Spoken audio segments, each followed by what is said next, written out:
Dostlar, namaste. Ayahuasca haqqında danışmaq istəyərdim. Ümumiyyətcə, bu nədir, nəyə görədir, nəyə görə belə populyardır? Bilirsiniz, belə bir fəlsəfə mi deyim, inanc mı deyim, 100 illər öncə yaranıb. Qədim İndiyetslərdə, Meksika tərəfdə və sonra onu yoga ilə bitişdiriblər və dünyaya təqdim ediblər. Mən elə düşünürəm və çox qurular, Hindistan quruları, mənbələr onu etiraz etmir. Yəni, belə bir fəlsəfə var. Amma onu nə qədər etmək, harda etmək, kimlərlə etmək, bu çox önəmlidir. Hal-hazırda dünyaya onu təqdim ediblər ki, sən ayahuasca et, sənin zehnin açılacaq, sənin üçüncü gözün açılacaq, sən super insan olacaqsan və s. Əlbəttə ki, bu bir mifdir, bu bir biznesdir. Aldanmamalıyıq bu şeylərə. Bir çox yogada olan rituallar, fəlsəfələr, onları artıq təqdim edirlər biznes kimin, yəni qazanc növü kimin. Misal üçün, onlardan biri sadhu lövhəsi. Sadhu terapiya var, belə bir şey yogada var, amma onu nə qədər sənə düzgün təqdim edirlər və hansı sözlərlə sənə satış edirlər, fərq ondadır. Sən onu özün də edə bilərsən. Yəni, sənə deyirlər ki, gəl, çıx, bu 100 manatı ödə, sənin bütün qorxuların, bütün, bilmirəm, blokların çıxır gedir. Bu elə deyil. Əksinə, insanlar orada özlərini zədələyirlər bəzi hallarda. Yəni, biz çox gözəl bilməliyik, nə edirik. Şuurlu yanaşmalıyıq. Araşdırın, baxın. Yəni, sizə bu günləri bu dərmanı verirlər ki, bu möcüzə bir dərmandır, ala iç, sənin bütün problemlərin çıxıb gedəcək. Günah sənindir, əgər sən araşdırmadan, baxmadan, o dərmanın tərkibini öyrənmədən götürürsən, içirsən. Əlbəttə, orada karmik günah var sənə onu verənin. Çünki o insan sonra cavab verəcək elədikləri işlərə görə. Amma sən də aldın, içdin. Məncə, sənin də günahın ən azı 50% var.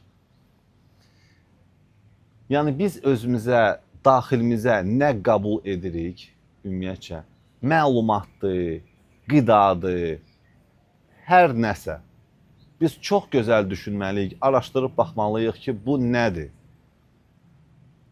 Ayahuasca da o sıradandır. Mən insan tanıyıram, hansı ki, hər il gedir Meksikaya, özə ən belə bahalı ayahuasca tədbirlərinə qatılır. Hər il onu keçir, gəlir, amma həyatı, yəni, necə var elədir də. O sadəcə olaraq ora gedir əylənməyə. Çünki insanlar, yəni, narkotik vasitədən aldıqları o tripi sən alırsan ayahuascadan. O göbələyi sənə verirlər, rituallar, sən əksinə havalana bilərsən, şuuruvu itirə bilərsən. Yəni, insan dəli ola bilər. Biz bugünləri bu şeyləri düşünməliyik.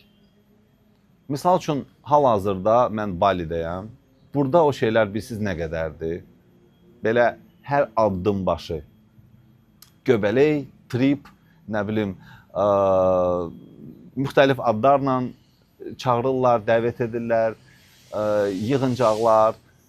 Mən görürəm ki, məqsəd burada birdir. Birincisi, əlbəttə ki, sənin pulunu almaq. İkincisi, o community-yə səni salmaq. Sən artıq olursan orada, onlar kimin göbələyi çəkən, göbələyi iynəyənlərdən biri. Və nə gözəl, sən artıq orada pul mənbəsisən.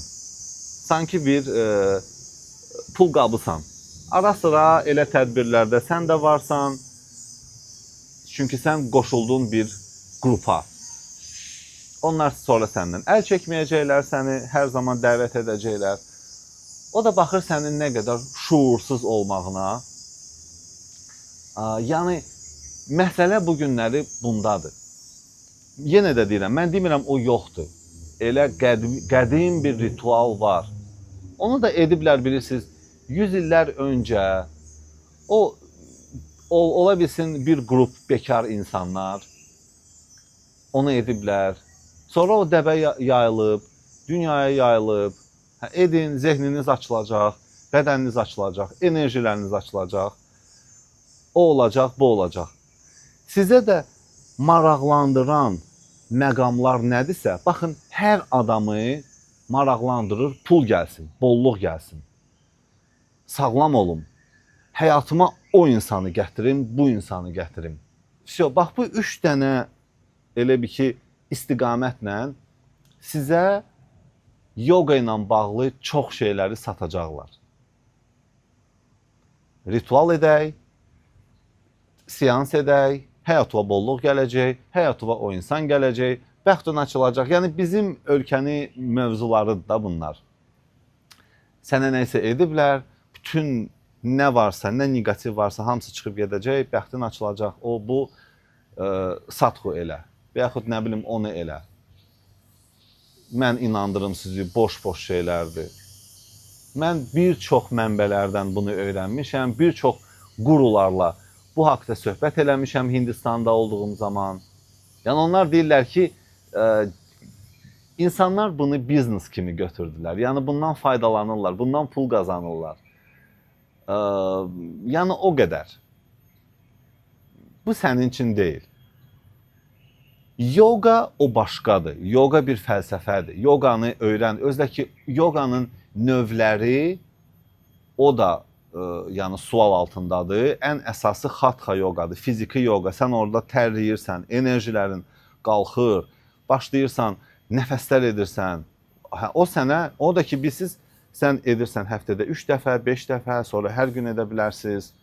Və bir neçə il ərzinə sən o gücü, o təmizlənməni illər ərzində əldə edirsən. Yogada da yoxdur belə bir şey. Mən gəldim bu günləri, onu elədim, sabah şpaqata oturdum, nə elədim. Yəni, şuurlu yanaşaq. Düşünsək ki, bu nə qədər realdır, onda bütün suallarımıza özümüz cavab tapa bilirik. Amma yenə də deyirəm, o göbələk triplarıdır, yığıncaqlardır, seanslardır. Ora siz, o insanlar istifadə edirlər sizin bu günləri zəif olmağınızdan, məlumatsız olmağınızdan, bir növ cahillikdir. Amma siz heç olmasa şuurlu olun. Yəni, araşdırın, baxın, oxuyun, baxın bu nədir, biləndən soruşun, məndən soruşa bilərsiniz. Çünki bizim bədən o çox mükəmməldir, yəni Tanrı tərəfindən çox mükəmməl yaranıb. Daxilimizdə kimyəvi laboratoriyadır. Biz onu kənardan hansısa maddələrlə, istəyir nə maddə olur olsun, yəni onu biz zehnimizi onunla qatmamalıyıq. Yalnız təbii, misal üçün yogada nəfəslər var, pranayamalar. Sən onları etməklə, ikisini, üçünü edirsən, artıq dayı beynə sürətlə oksigen gedir, baş fırlanır, sən nələr edirsən də, tam təbii, tam təbii. Yəni, bax, bunu edin. Bunu edin, bax, sizin o ayahuascada aldığınız nəticənin belə 3 qatını alacaqsınız. Oxuyun, pranayama nədir? Yoga, bütün səni yeniləyir, zehnini yeniləyir. Səni inanılmaz, yəni bütün düşüncələr açılır, üçüncü göz açılır. Amma mən kənardan heç nə qəbul etmədim. Hansısa bir kimyəvi maddəni qəbul etmədim, narkotik qəbul etmədim. Çünki mən onları narkotik adlandırıram. İncisinlər məndən o ayahuasca təşkil edənlər. Valla bu bir biabırçılıqdır. Yoganın adını batırırlar. Nə qədər insanın misal üçün yoga haqqında məlumatı yoxdur, o da düşünür ki, elə yoga elə budur da. Gedirlər orada göbələk iynəyirlər, düşürlər dalğaya. Bu bir biabırçılıqdır. Bu karmadır. O insanlar ona görə cavab verəcəklər. Tam təbii, bədənvi təbii saxla. Təbii şeylərlə qidalan. Gücün, zehnin təbii yolla güclənsin. Süni şeylərlə yox. Gününüz gözəl keçsin. İnanıram ki, mənim videomu bəyəndiniz. Əgər faydalı gəldisə sizə like qoyun. Mən daha çox paylaşacağım belə videolarla və sizi daha çox maarifləndirəcəm. Namaste.